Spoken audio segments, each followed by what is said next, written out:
Kun Raadiyoo Sagalee Oromooti.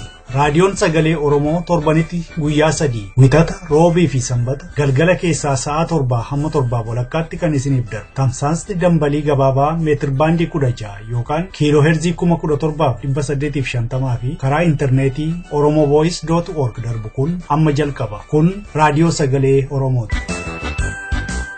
Kun sagantaa keenya doolessa 11 bara 2016 dhaggeeffattoota keenya kabajamoo har'a qophii hundeef Oromiyaan saayit qabnaa hoduunis qophaa'eera itti dhiyaadhaan jedha. Akka mooltan oduu saati kanaaf qabnu sin dhageessisaa Annaaba Sabab jiraati. Uummata Oromoo magaalaa Gincii keessatti argaman gamtaan ba'anii goota diddaa irratti wareegame awwaallatan. Mootummaadhaafis dhaamsa jabaa dabarsaniiru. Sirna awwaalcha Asheetuu Warquu kana doolessa 9 bara 2016 humnoota agaaziin Ginciitti wareegame irratti uummati 10,000 lakkaa'aman bahuudhaan diddaa isaanii mul'isaniiru. Dargaggoonni alaabaa adda bilisummaa Oromoo qabachuudhaan dhiittaan nurraa dhaabbatu jechuudhaan sagalee isaanii kaasanii dhageessisaniiru.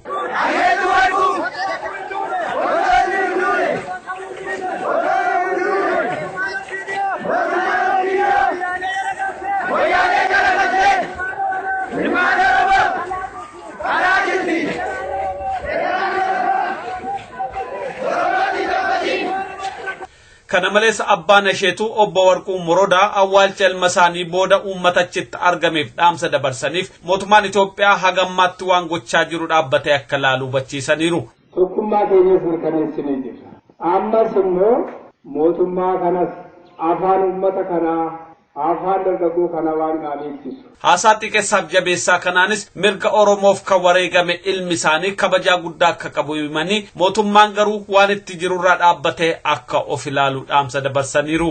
Barataa Asheetuun barataa kutaa salgaffaa yoo ta'u nama lammiin jaalatu dhaloota sabboonummaan itti dhaga'amuu fi nama waa'ee Oromummaa jaalatu ta'u kanneen isa beekan ragaa ba'u. Mootummaa wayyaanee guyyaa kaleessarraa eegalee toora intarneetii adda addaa dhiphisaa jiraachuun beekame. Maddeen akka nuuf dhaamanitti guyyaa har'aas toorri intarneetii hedduu dhiphatee jira. Sababa kanaan toorni hawaas qunnamtii garaa garaa dhaabbatee jira. Keessumaa Feesbuukii, Tiwutarii fi akkasumas WhatsApp kan jedhaman toorri walqunnamtii hawaasaa adda addaa akka cufame beekameera.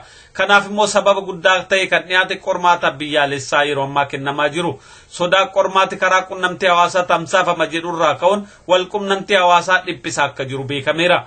Maddeen akka himanitti haga qormaati biyyaalessaa dhumutti toorri walqunnamtii hawaasaa adda addaa akka dhiphatu weebsaatiin biyya alaarraa gara biyya keessatti odeeffannoo dabarsanis akka cufaman ajajamaniiru. Kanammoo mootummaanis amanee jira. Dubbimaan mootummaa akka Agence France Pressitti himetti qunnamtiin hawaasaa kan cufame barattooti qormaatarra jiran akka hin jeeqamneef yaadameeti. Haa ta'uti mootummaan toora intarneetii kan cufe qormaati ba'uusaa waan shakkeef ta'uun beekameera. Al-Shabaab buufata ajaja waraanaa Somaaliyaarra balaa qaqqabsiise. Balaa buufata kallattii Moqaadishoo kibba lixaarraa kiiloomeetira 50 fagaattee argamtu irratti har'a ganama qaqqabeen loltoonni 10 ajjeefamuun himameera.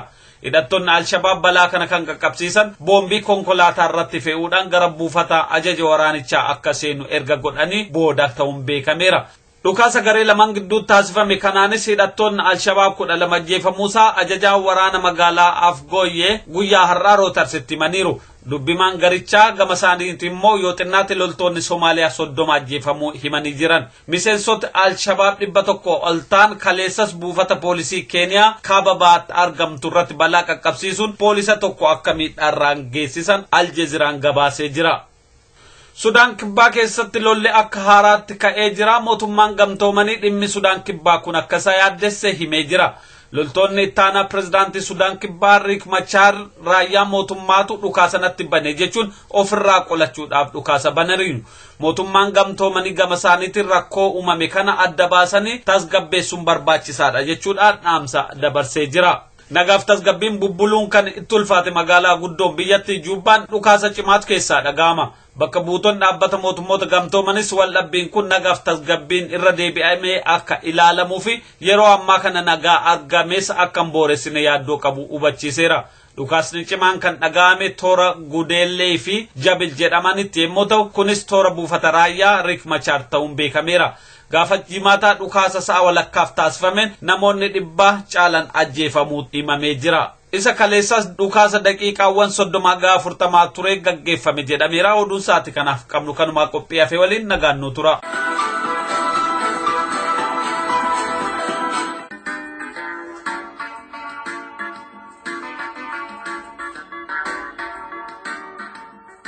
Qophii hundee.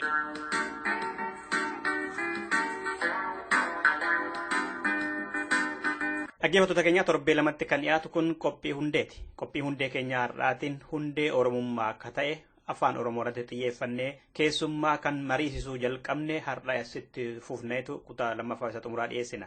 Keessummaan keenya immoo qorataa seenaa fi afaan Oromoo kataan obbo Taammanaa Biitimaati. Barliin irraati. Maarreen xumuraatti nu waliin tura. Amma bakka isaa guddinsaa isa qaqqabsiisu hin godhamne. Dadhabbiin guddaan jiru tokkuma mana barumsaa magaalaa tokko keessatti mana barumsaa afaan Oromoo mana barumsaa afaan Amaaraa jedhaniiti magaalatti addaan hiranii goggodhan. Ta'uun kan irra ture biyya Oromoo keessatti eenyumtuu dhufee hojjetee buluu danda'a. Garuu afaan biyya sanaa afaan Oromoo waan ta'eef eenyumtuu afaan sana barachuu dirqama. Eenyumaafuu wanti dhiifamuu hin jiru. Dabalee afaan ofii sana cinaatti yoo bakka namni baay'atee jiraatu yoo jiraate afaan isaas yoo baratee rakkoo miti. Garuu namni hunduu afaan Oromoo barachuutu irra jira biyya Oromoo keessatti. Biyya Jarmanii keessattis hunduu afaan Jarmaniiti namni baratu. Hunduu afaan Jarmanii baranneeti ijoolleen keenya isaan barattee cinaatti afaan biraa barachuu danda'ama. Kanaafuu miidhaa guddaatu irra jira. Mootummaanis akkasumaan taa'e malee afaan kana waan inni ammas hojjetee afaan kana guddisuudha waan inni godhu hin jiru. Dhiibbaa irratti hin godhu mootummaadhuma Itoophiyaa kanarrattis hajaja isa gubbaadhaa dhufu liqimsee akka ashkariitti ajajamee ol deebisuu malee isaan kanarratti dhiibbaa godhe afaan keenya akkasitti guddachuutu irra jira akkasitti ta'uutu irra jira kan jedhu kana hin godhu. Namoota afaan kanaan barreessan dhiibban waan irratti jiruuf waan hidhamaniif waan gaadamaniif namni baay'een baqateetu walatti baheera. Afaan kanaan manni maxxansaa kana maxxansiisee baasuu hin jiru. Dadhabbii hedduutu jira moo achis taanan. Namoonni tokko tokko Oromoodhuma ta'anii afaan Oromootiin barachuun hanga kutaa 9ffaatti 10ffaatti miidhaa qabaa. Ijoolleen akkasaan saayinsii, teknooloojii, qaroomina ammayyaa faana afaan Ingiliffaa baruu irratti dhiibbaa isaan irratti godheera.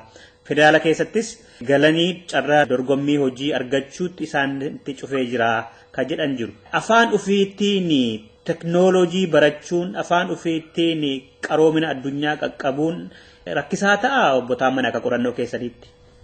Kun waan rakkisu miti.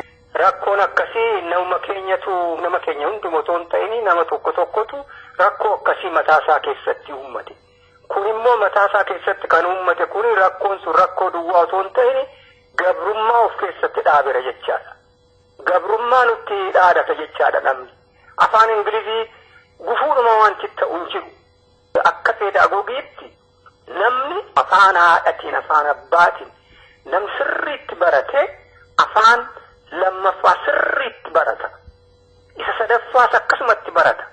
Bu'uura kan qabu afaan ofii sirriitti yoo beekan kan biraas barachuu ma danda'u. Afaan Oromoo gufuu otoo hin ta'in afaan Ingilizii barachuudhaafuu in gargaara. Gadaantummaan warra Habashaa sammuu nama keenyatti naqan garii keessaan baane kun ammumaa afaan isa sanatti gama afaanuma duraanii dirqiidhaan bara sanatti gama afaan Oromoo dhiise. Tokko kana. Lammaffaa immoo warrumti itti hin gamnes warrumti akka keenyas kun dadhabbii keenya nama birarraa waan eeggannu miti. Of geeddaruutu nurra jira akkasitti fuun qabnu.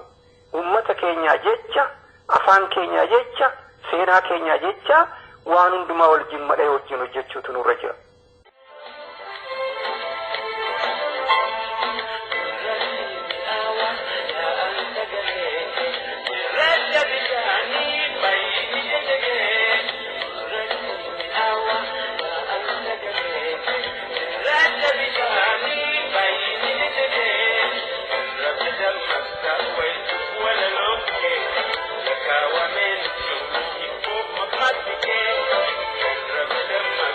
Wait.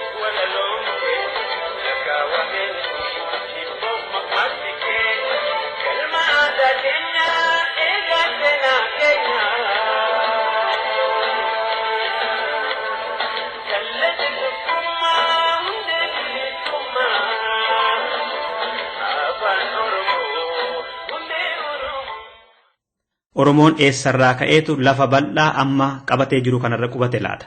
Moo durumallee achumarra ture laata? Warri Habashootaa maaliif Oromoon galaana gamaa dhufee jedhanii dubbatu? Isaan kan jedhan alaa dhufee jedhu seenaa Alaqaa Taayyee faa naa tokko biyya Hindiirraa karaa Maadagaskariin bahee biyya Keeniyaa Mombaasee qabatee booda madda walaabuu haroo walaabuu kana ga'ee waan hundumaafuu biyya kana miti. Biyyi kan isaa miti jechaadha isaan waan kana odeessaniif biyya isaa miti inni alagaadha alaa dhufee jedhu kun immoo waanuma oduu ganda keessatti malee waan irratti qabatamaa saayinsiidhanii karaa istiriitiin waan qabatamaa wayiin jiru. Oromoon kan ilaalamu seenaa aadaa fi afaansaa eenyu wajjin wal fakkaataa eenyu wajjin walitti dhiyaataa kan jedhamu. Kanaafuu obbolaansaa kan akka Sumaalee, kan akka Afaa, kan akka Sidaamaa, kan akka Agawoo kan jiran biyya gaafa Afrikaa kana keessa. Kanaafuu inni asumaa dhufe.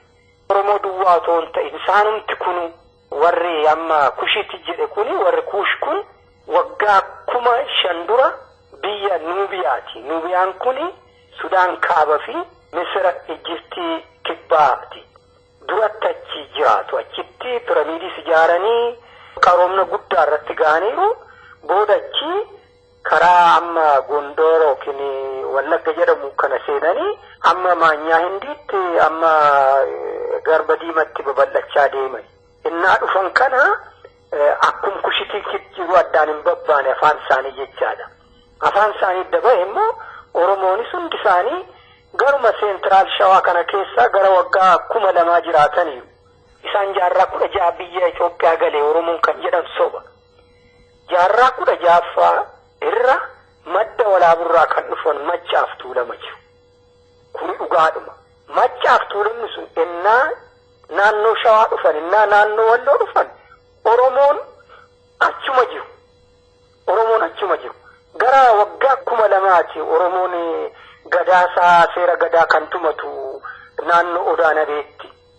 Kanaafuu naannoodhuma kanatti kan jiru malee inni alaa dhufe jedhan kun ammallee oduu ta'e afeeraa namni fudhatus hin jiru. Warrumti alaa warra akkas jedhaniif fudhataniif sunis amma keessa deebisanii qorachaatuma jiru. Qulqullaatuma deemallee karaa istiriillee amma qulqullaatuma deema. Biyyatti sirratti hojjechaa jiru. Warrumti yuunivarsiitii keessa jiranis alatti sirratti hojjetamaa jira.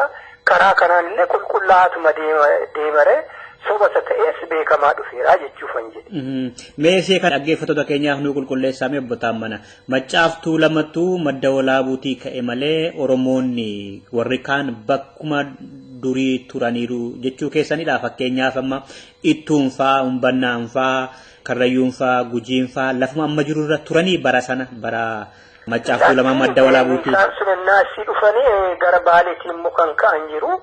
Isaanis gara Hararitti babal'ataniiru. Gara Hararitti dhufaniiru.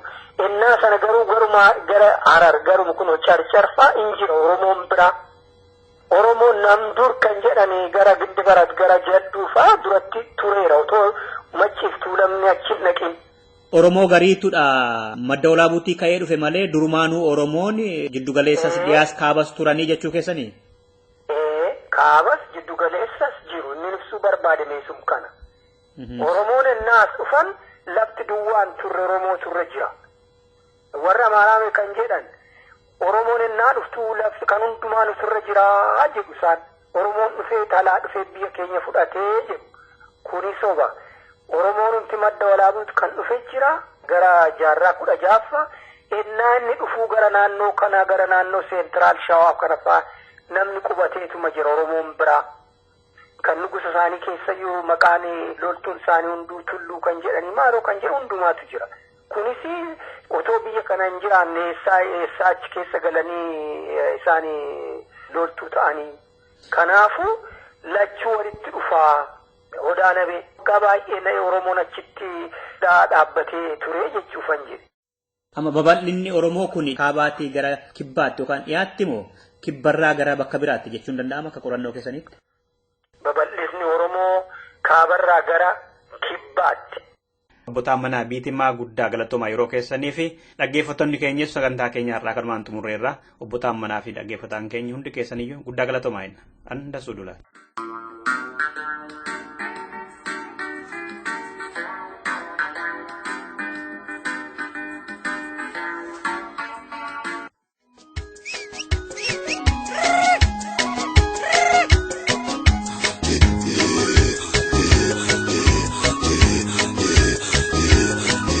This is Oromo Voice Radio English program. Oromo Voice Radio is broadcasting to Oromia at 16-meter band or 17,850 kilohertz or on oromovoice.org website. OVR broadcasts Oromia Insight program every Monday for 15 minutes at 7:15 p.m. Oromia local time. Welcome to Oromia Insight program.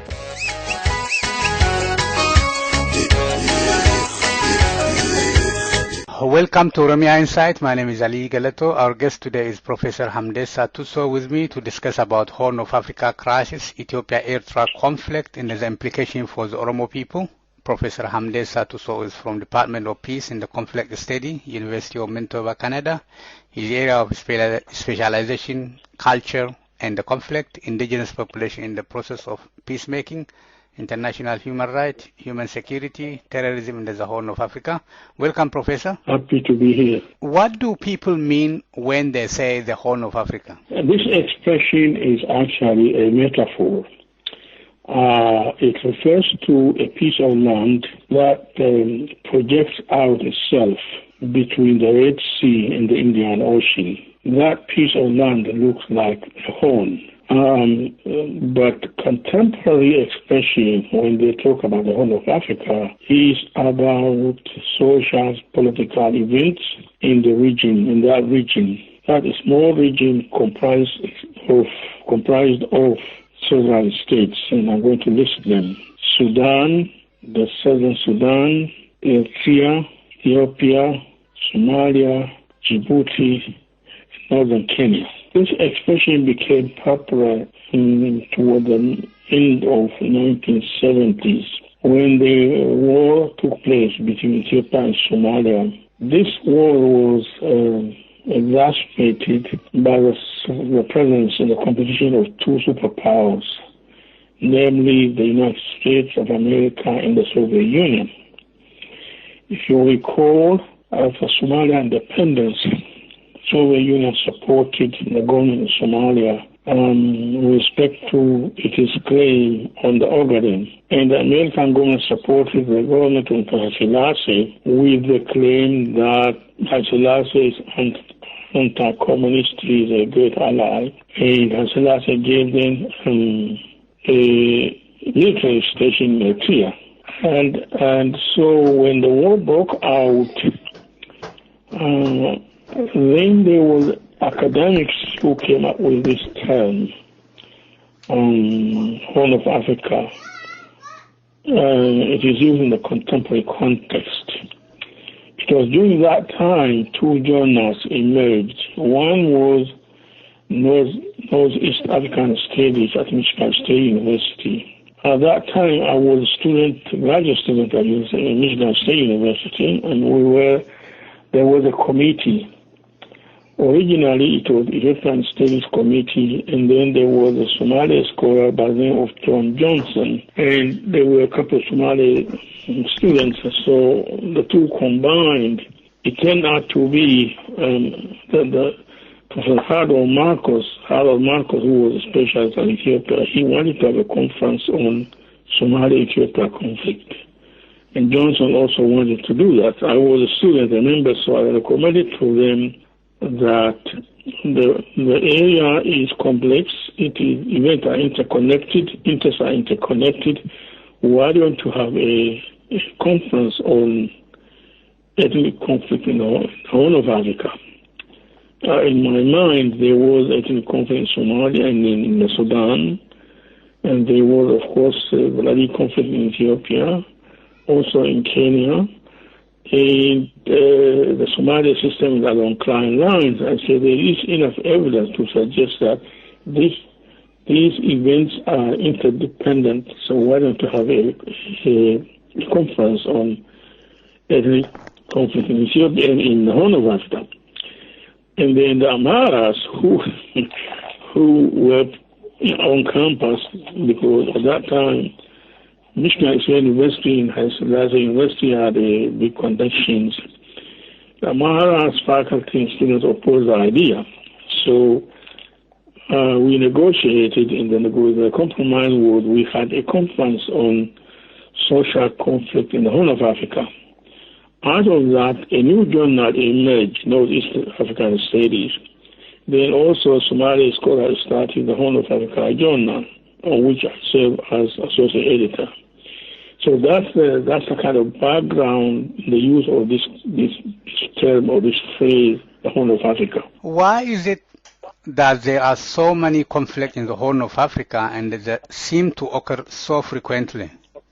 Well, the reason is that it is because of the geographical location, proximity to the Middle East, to the Indian Ocean, the Red Sea. And so you have internal or local Africans who have complete interest. And it is a complete interest over who should control the state. In the Sudan, for a long time, there was a huge war between the South and the North on the issue who should control the state. In Ethiopia, the conflict was between the Northerners and Southerns, and then between the Northerners and the Northerners, which is the Amharas versus the Tigrayans, and also Eritreans versus Amharas.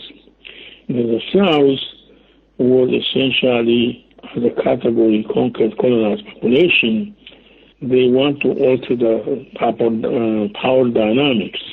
And then in Somalia, when the state of Somalia was created in 1960, it was comprised of northern Somalia, which was under the British colonial empire, and then the south was under Italy, and Djibouti was under the French, the Ogaden was under Ethiopian empire, and there was a piece of territory within Kenya under the British, which was occupied by Somalis.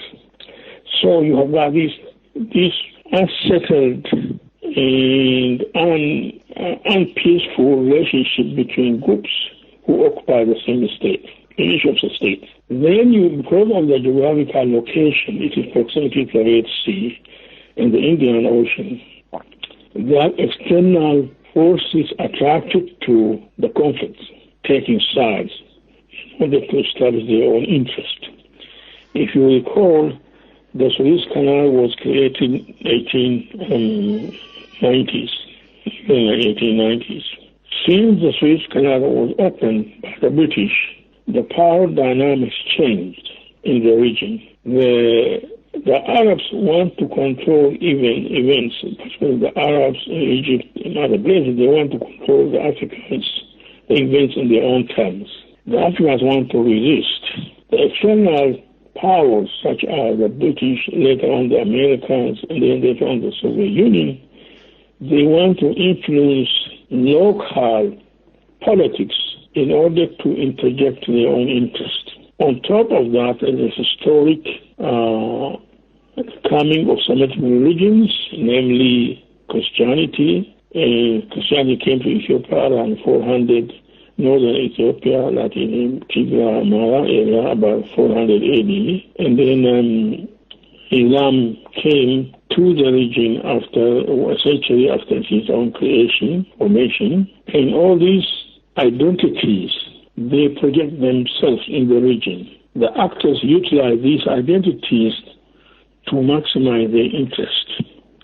This is what makes the case in the conflict very complicated. Just to give you an example, people like me, we lived through the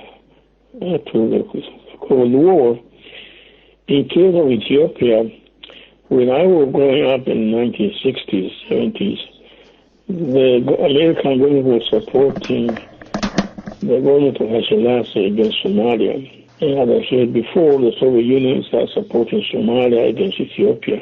Neither of these powers were interested in the people in the region. They're interested in protecting their own power. Then now, more recently, since 1989, the government in the Sudan, because it's an Islamic government.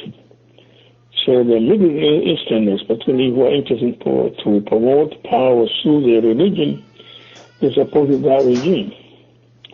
And that regime had its own contradiction with the local peoples, so they play powers in different ways.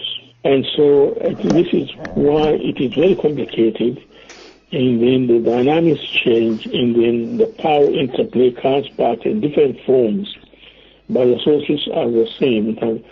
The internal discontent, disagreement, and then the external involvement, interventions at different times from different directions.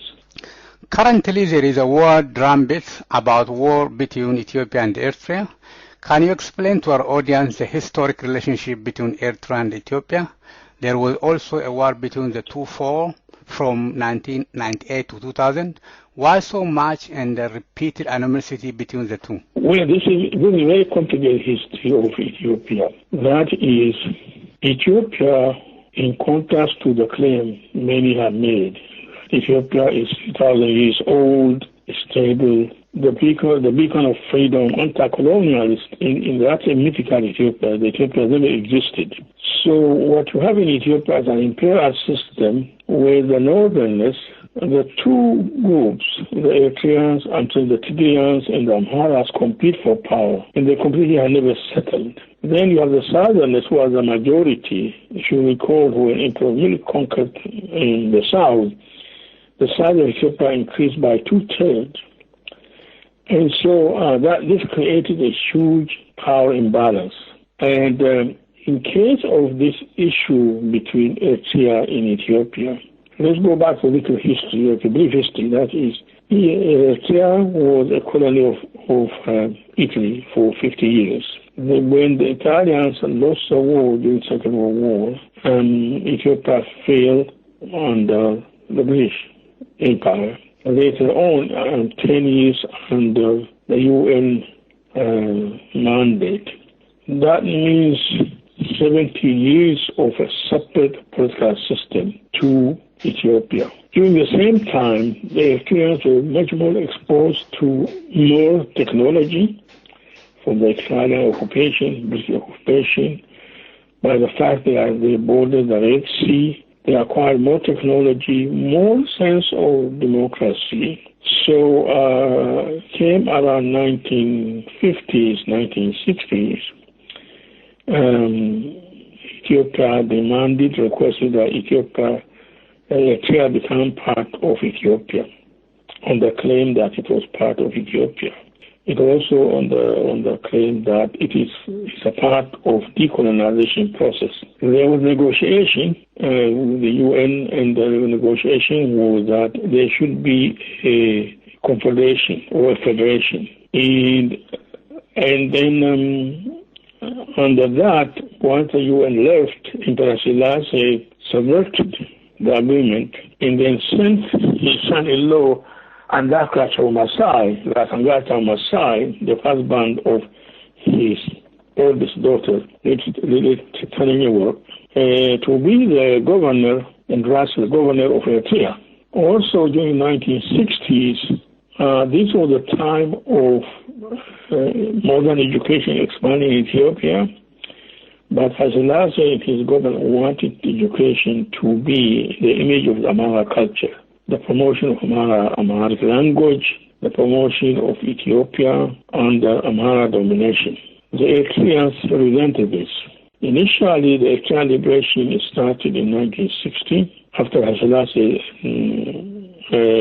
overtook Ethiopia through power, abrogating the agreement to make a federation. It was started by the lowland Muslims.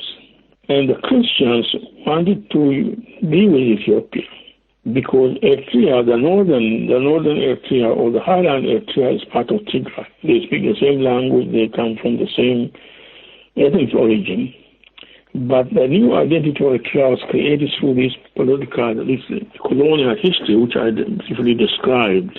And so by late 60s, early 70s, the war between Ethiopia and Eritrea expanded, the Eritrean liberation broke into two parts.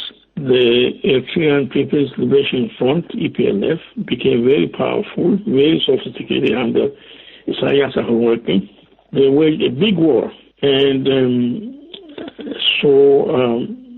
the government has largely collapsed in 1974. This interview will continue next week.